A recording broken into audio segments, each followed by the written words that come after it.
যদি আপুনি আপোনাৰ জীৱনৰ যিকোনো এটা মুহূৰ্ত, যিকোনো এটা ক্ষেত্ৰ, যিকোনো এটা সমস্যাৰ কথা বুজিব বিচাৰে, তেনে তাৰ বাবে একমাত্ৰ হৈছে গীতাৰ বাণী বা উপদেশ। ভগৱান শ্ৰীকৃষ্ণই অৰ্জুনক কোৱা বা দিয়া এই বাণী বা উপদেশ কেৱল অৰ্জুনৰ বাবে নহয়, সম্পূৰ্ণ মানৱ জাতিৰ কল্যাণৰ বাবে। অৰ্জুন এটা কাহিনীৰ কাৰণহে মাত্ৰ, যাৰ বাবে ভগৱান শ্ৰীকৃষ্ণই সমস্ত মনুষ্য জাতিৰ লগতে বিশ্ব ব্ৰহ্মাণ্ডৰ বাবে মহান উপহাৰ দি থৈ গৈছে।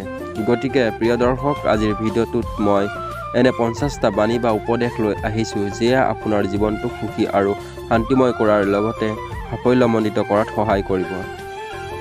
তেন্তে আহক এই মহান উপদেশ বা বাণীকেইটা আলোচনা কৰোঁ।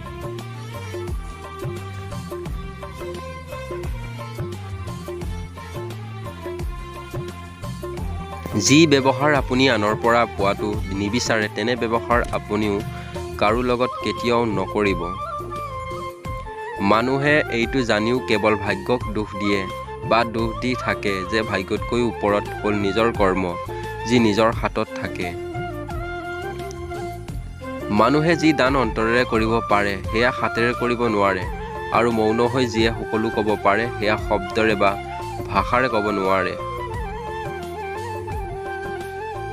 মানুহৰ পতনৰ মূল কাৰণ কি জানেনে? যি ব্যক্তিয়ে খং কৰে বা ক্ৰোধান্বিত হয়, তেওঁৰ মন ভ্ৰমিত হয়, যাৰ বাবে ব্যক্তিগৰাকী বুদ্ধি ভ্ৰষ্ট হয়। আৰু তেতিয়াই ব্যক্তিগৰাকীৰ লাহে লাহে পতন আৰম্ভ হয়। এই পৃথিৱীত আটাইতকৈ ডাঙৰ সম্পত্তি হৈছে মনৰ শান্তি। মনৰ শান্তিতকৈ ডাঙৰ সম্পত্তি আৰু নাই। কোনো ব্যক্তি জন্মতে মহান নহয়। মহান হ'বলৈ মহান কাৰ্য বা কৰ্ম কৰিব লাগে। বাসনা, ক্ৰোধ আৰু লোভ, এই তিনিটা হৈছে নৰকৰ দুৱাৰ। অতি সুখ, আনন্দ আৰু অতি দুখত কেতিয়াও সিদ্ধান্ত ল'ব নালাগে, কাৰণ এই দুয়োটা পৰিস্থিতিয়ে আপোনাক সঠিক সিদ্ধান্ত বা নিৰ্ণয় লোৱাত বাধা দিয়ে। যদি কোনো এগৰাকী ব্যক্তিৰ কোনো এটা বস্তু ভাল লাগে, তেন্তে ভাল সেইটো নহয়, ভাল সেই ব্যক্তিগৰাকীহে, কাৰণ ভাল দৃষ্টিৰ অধিকাৰী সেই ব্যক্তিগৰাকীহে।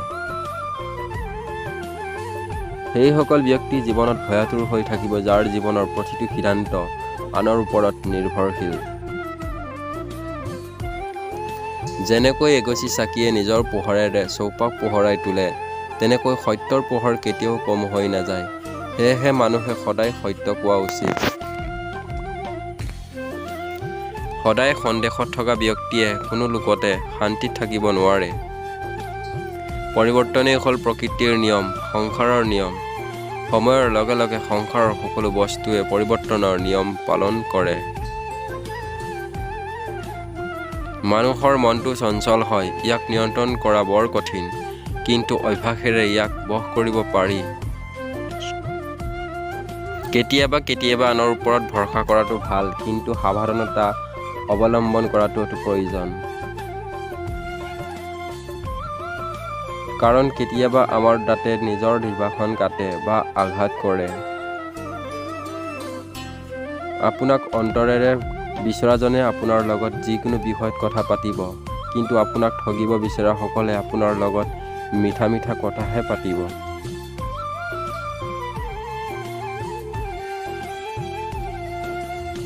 জীৱনৰ আন এটা নাম হৈছে সংঘৰ্ষ। মই কৰিব পাৰোঁ, এয়া হ'ল আত্মবিশ্বাস, কিন্তু কেৱল ময়ে কৰিব পাৰোঁ, এয়া হ'ল অহংকাৰ। গতিকে আত্মবিশ্বাসকে আদৰি লওক, অহংকাৰক নহয়।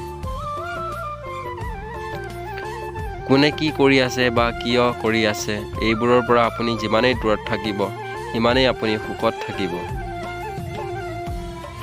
যদি আপুনি কৰা ভুলৰ পৰা শিকিছে, তেন্তে সেই ভুলবিলাক আপোনাৰ বাবে সফলতাৰ চিৰি। আৰু যদি আপুনি শিকা নাই, তেন্তে সেই ভুলবোৰ আপোনাৰ বাবে সাগৰ। এতিয়া সিদ্ধান্ত আপোনাৰ হাতত। আপুনি সফলতাৰ চিৰিৰে বগাবনে ভুলৰ সাগৰত ডুবিব?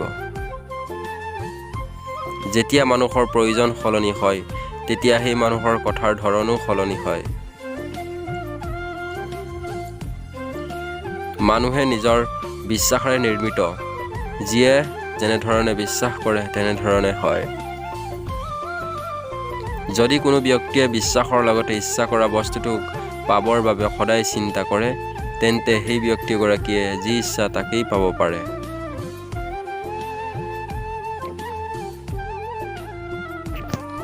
জীৱনত সফলতাৰ তলাটো ৰূপাত চাবিৰেহে খুলিব পাৰি, কঠোৰ পৰিশ্ৰম আৰু দৃঢ় সংকল্প। যেতিয়া মানুহে নিজৰ কামতে আনন্দ বিচাৰি পায়, তেতিয়া মানুহে পূৰ্ণতা পায়। মানুহে এই কথাটোলৈ কেতিয়াও অহংকাৰ কৰিব নালাগে যে তেওঁৰ জীৱনত কাৰোৱেই প্ৰয়োজন নহ'ব। আৰু এইটো ভুল ধাৰণা থাকিব নালাগে যে সকলোৱে তেওঁকহে প্ৰয়োজন বুলি ভাবিব। যদি আপুনি জীৱনত শিহৰণত কৰিবই লাগে, তেন্তে কাৰোবাৰ বিনম্ৰতাৰ আগতহে তেনে কৰক। কাৰোবাৰ শক্তি, কাৰোবাৰ ৰূপ সৌন্দৰ্য, কাৰোবাৰ ধন সম্পত্তিৰ আগত নহয়।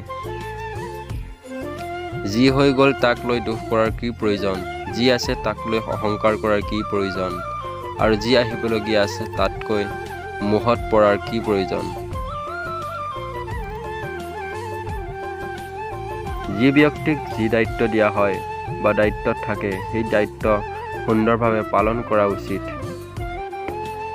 নিজৰ প্ৰয়োজনীয় কামবোৰ সদায় সম্পূৰ্ণ কৰিব লাগে, কাৰণ বাস্তৱত কাম বা কৰ্ম কৰাটোৱে হৈছে একো নকৰাতকৈ জ্যেষ্ঠ।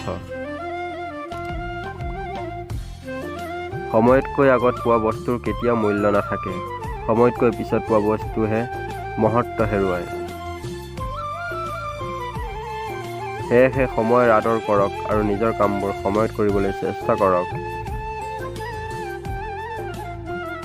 জীৱনৰ আনন্দ অতীত বা ভৱিষ্যতত নাই, বৰ্তমানক লৈ জীয়াই থকাতহে জীৱনৰ আনন্দ পোৱা যায়।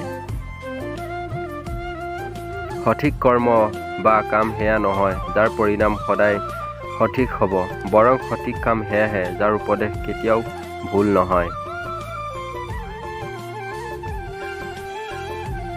আপুনি কিহৰ বাবে কান্দিছে?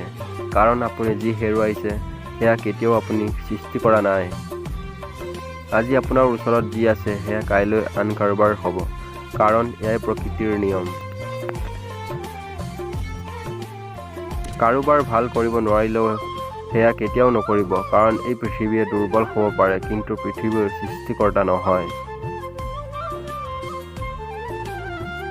ক্ষমা কৰিব পৰা আৰু শান্ত হৈ থকা শিকক।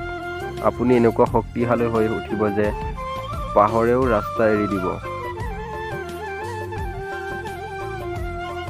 যি হ'বলগীয়া আছে সেয়া হ'বই, যি নহ'বলগীয়া সেয়া কেতিয়াও নহয়। এনে চিন্তা যাৰ মনত থাকে তেওঁক আন কোনো চিন্তাই আমনি কৰিব নোৱাৰে। সত্যতাই কেতিয়াও দাবী নকৰে যে ময়েই সত্য, কিন্তু মিছা বা অসত্যতাই সদায় দাবী কৰে যে ময়েই সত্য। ভগৱান শ্ৰীকৃষ্ণই কৈছে যে ময়েই এই সংসাৰৰ সুগন্ধি, ময়েই অগ্নিৰ উষ্মা, আৰু ময়েই সমস্ত জীৱিত প্ৰাণীৰ আত্মসংযম। আপুনি যিমানেই ভাল কাম নকৰক কিয়, সমাজে সদায় আপোনাৰ বেয়া কামটোহে মনত ৰাখিব। সেয়েহে আনে কি ক'ব বুলি ভাবি থকাতকৈ নিজৰ কৰ্মই জ্যেষ্ঠ। আপুনি খালী হাত লৈ আহিছে আৰু খালী হাতেৰে যাব লাগিব। ৰৈ যাব মাত্ৰ আপোনাৰ কৰ্ম। যেতিয়া মন ব্যাকুল হৈ থাকে তেতিয়া কোনো সিদ্ধান্তই নল'ব, কাৰণ ব্যাকুল মনেৰে লোৱা সিদ্ধান্ত বা নিৰ্ণয় কেতিয়াও সঠিক নহয়। জুৱা, মদিৰাপান, হিংসা, অসত্য, মদ, আসক্তি, নিৰ্দয়তা আৰু পৰন্থীগমন বা অনৈতিক সম্বন্ধ এয়াই হৈছে কলিযুগৰ আৱাসস্থল। ইন্দ্ৰিয়ৰ আধীন হ'লে মানুহৰ জীৱনলৈ বিকাৰ আৰু অশান্তি নামি আহে। আনন্দ মানুহৰ ভিতৰতে নিবাস কৰে, কিন্তু মানুহে বাহিৰৰ সুখত বিচাৰি ফুৰে। আপোনাৰ মনত উদ্ভৱ হোৱা নেতিবাচক চিন্তাবোৰ দূৰ কৰক। গীতাৰ এই মহান বাণীকেইটা সদায় ৰাতিপুৱা শুনক।